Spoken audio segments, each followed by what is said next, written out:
مسلم امہ جو ہے وہ آپس میں لڑے، خطے کے اندر جو دہشت گرد ہیں یا نان اسٹیٹ ایکٹرز ہیں جو دوسری اسٹیٹس کے کہنے کے اوپر ٹیررزم ایکسپورٹ کریں۔ پاکستان نہیں چاہتا کہ مسلم ممالک جو ہیں وہ ایک دوسرے کے آمنے سامنے آئیں۔ پاکستان نہیں چاہتا کہ ایران کی سوورنٹی کو سبوٹیج کیا جائے۔ پاکستان یہ بھی نہیں چاہتا کہ سعودی عربیہ جس کی جو ہمارا اس کے ساتھ معاہدہ ہے اس کو بھی کسی قسم کا کوئی نقصان پہنچے، مگر پاکستان نے بھی اس وقت تحمل کا مظاہرہ کیا ہے اور بڑا بھائی ہونے کی حیثیت سے دونوں کو ایک پیج پر لانے کی کوشش کی ہے۔ تو جو لوگ اس کے اوپر تنقید کر رہے ہیں ان کو شرم سے ڈوب مرنا چاہیے کہ پاکستان نے دو کیا بلکہ بیشتر ہاف درجن مسلم ممالک کو ایک ایسی جنگ سے بچا لیا ہے کہ جس کا آپ تصور نہیں کر سکتے۔ یہ فیلڈ مارشل صاحب کی کارکردگی ہے، ان کے اوپر اقوام عالم کا، مسلم امہ کا اعتماد ہے، ان کے ہاتھ میں جو خانہ کعبہ کی کنجیاں ہیں اور جو امن کا پیغام محمد مصطفیٰ صلی اللہ علیہ وآلہ وسلم ان کے اسوہ حسنہ کے اوپر عمل کرتے ہوئے جو امن کا پیغام لے کر وہ مکہ کی سرزمین پر پہنچے ہیں، پاک دھرتی پر پہنچے ہیں، تو پھر امن ہوا ہے۔ آپ کو پتہ ہے صلح کروانا، دو بھائیوں کے درمیان لڑائی ہو اور اس کو صلح کروانا دنیا میں جنت کے برابر ہے۔ اللہ تعالیٰ عرش کے اوپر کتنا خوش ہوتا ہے۔ ویسے بھی ایک مسلمان جو ہے وہ ایک امہ ایک جسم کی مانند ہے، ایک حصے کو تکلیف ہو تو پورے جسم کو تکلیف ہوتی ہے۔ ہمیں تکلیف ہے اور اس کا مظاہرہ فیلڈ مارشل صاحب نے کیا ہے۔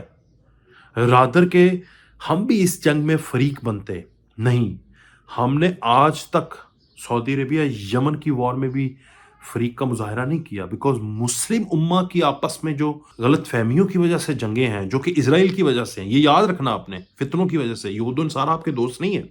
اللہ نے قرآن پاک میں فرمایا ہے، مسلمانوں کو یہ سمجھ نہیں آ رہی، ان کی وجہ سے جو جنگیں ہیں پاکستان کو سمجھ ہے، پاکستان کے فیلڈ مارشل کو یہ سمجھ ہے، وہ مسلمانوں کی جنگوں میں فریق نہیں بنتے بلکہ ہمیشہ صلح رحمی کرواتے ہیں۔ کہتے ہیں نبی پاک صلی اللہ علیہ وسلم نے اگر آپ کا رزق آپ کو زیادہ چاہیے یا آپ چاہتے ہیں کہ آپ کا رزق کشادہ ہو تو اپنے رشتہ داروں میں صلہ رحمی کریں۔ یہ جو ایران ہے، یہ سعودی عربیہ ہے، یہ ایز اے پاکستانی ہمارے رشتہ دار ہیں، ہمارے بردرز ہیں، ہمارے نیبرز ہیں۔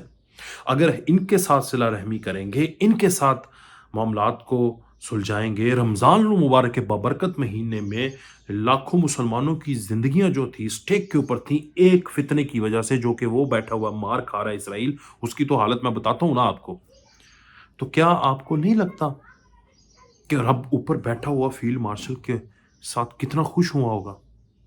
اللہ تعالیٰ کی کتنی رحمتیں اور برکتیں نازل ہوئیں گی اس مرد مجاہد کے اوپر کہ جنہوں نے اتنا بڑا مشکل کام جو ہے وہ منٹوں کے اندر، سیکنڈز کے اندر کیا ہے، اور ایران نے حامی بھری ہے۔ اس کے اوپر خدا کے لیے پذیرائے کریں، ان کی تعریف کریں، ان کا شکر ادا کریں، جس طرح ایران کے کروڑوں اور سعودی عربیہ اور درجن کے قریب مسلم ممالک کے لوگ جوڑیاں اٹھا اٹھا کر فیلڈ مارشل کے لیے دعائیں کر رہے ہیں کہ شکر الحمدللہ ایک مرد مومن آیا اور آ کر اس نے یہ معاملات کو آگ نہیں بلکہ سلجھایا، کیونکہ اس وقت فیول ڈالا جا رہا تھا، آپس میں لڑایا جا رہا تھا۔ میں آپ کو بتا رہا ہوں کہ مسجد اقصیٰ کے اوپر یہودیوں کا، اسرائیل کا پورا پلان تھا کہ اس کے اوپر نعوذ باللہ استغفر اللہ، میرے منہ میں خاک، قبلہ اول ہے ہمارا، اور وہ انشاءاللہ خراسان کے قافلے اس کو فتح کریں گے، تو اس کے اوپر حملہ کر کے ایران کے اوپر ڈال دو تو ساری مسلم امہ جو ہے، جو اہل سنت ہیں، وہ ان کے خلاف ہو جائیں، شیعہ سنی کی آگ بھڑکا دو۔ اب جو مولوی، جو علماء اکرام اس شیعہ سنی کے مباحثے میں، بحث میں آج کے دن میں پڑے ہوئے ہیں، وہ اسرائیل کے دوست ہیں، وہ اسرائیل کے فتنوں میں ان کو سپورٹ کر رہے ہیں۔ خدا کے لیے اس تمام تر فرقہ واریت کو ختم کریں، ایک یونٹی کے ساتھ اکٹھا ہوں، اتحاد قائم کریں، دشمنوں کے خلاف سیسا پلائی ہوئی دیوار، بنیان المرصوص بن کر جب تک فیصلے نہیں ہوں گے بکھرتے رہیں گے۔ تو اس لیے جو یہ کرتا ہے اس کی پذیرائی ہونی چاہیے، تنقید نہیں ہونی چاہیے۔ بہرحال آگے بڑھیں گے اور میں آپ کو فیلڈ مارشل صاحب کا ایک بڑا اہم بیان، ایک لائف چینجنگ بیان، جس نے میرے رونگٹے کھڑے کر دیے، میں جب بھی سنتا ہوں میرے رونگٹے کھڑے ہو جاتے ہیں اور میرا ایمان تازہ ہو جاتا ہے اور ایسا جذبہ آتا ہے کہ میں آپ کو بیان نہیں کر سکتا. آپ بھی وہ میرے ساتھ سنیے. So who are you to take it away today? Who are you?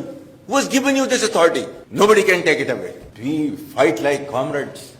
ہمیں فوج میں یہی تو مزہ ہے فوج کا کہ ہمیں بیٹھے لڑ رہے ہوتے ہیں, ہمیں کوئی پتہ نہیں ہوتا کون پختون, کون سندھی, کون بلوچی, کون پٹھان. ہم کامریڈز کی طرح لڑتے ہیں بس.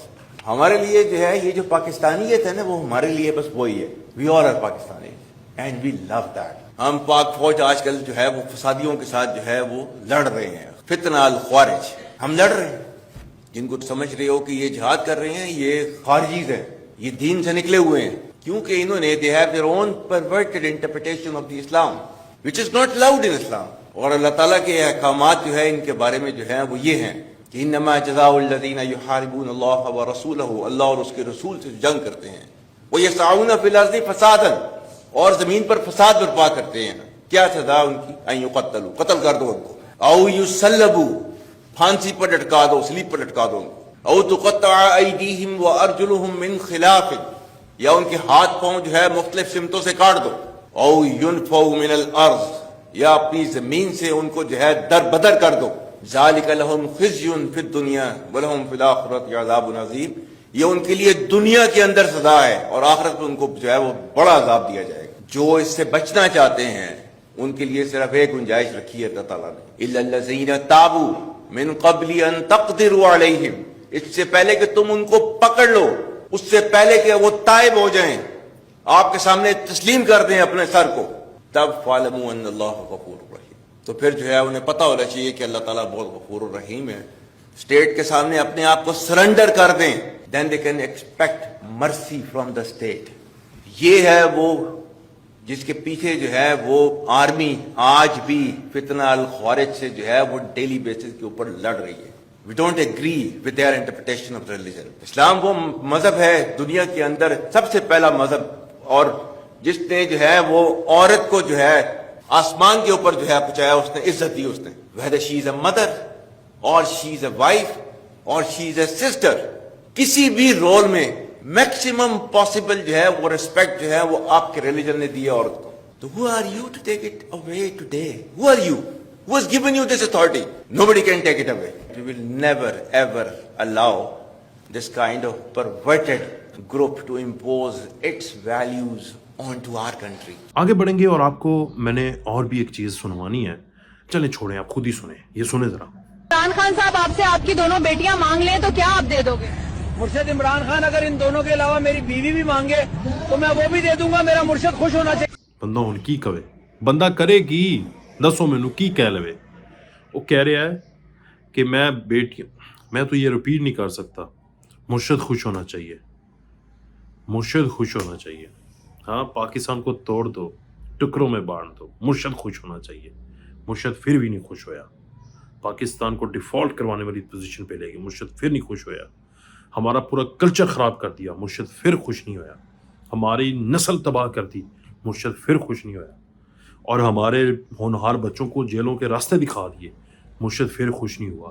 ہاں, بیویاں, بہنیں, بیٹیاں, اللہ معاف کرے, خود ہی کہہ رہے ہو, پیش کرو تو شاید مرشد خوش ہو جائے تمہارا. اجازت, اللہ حافظ.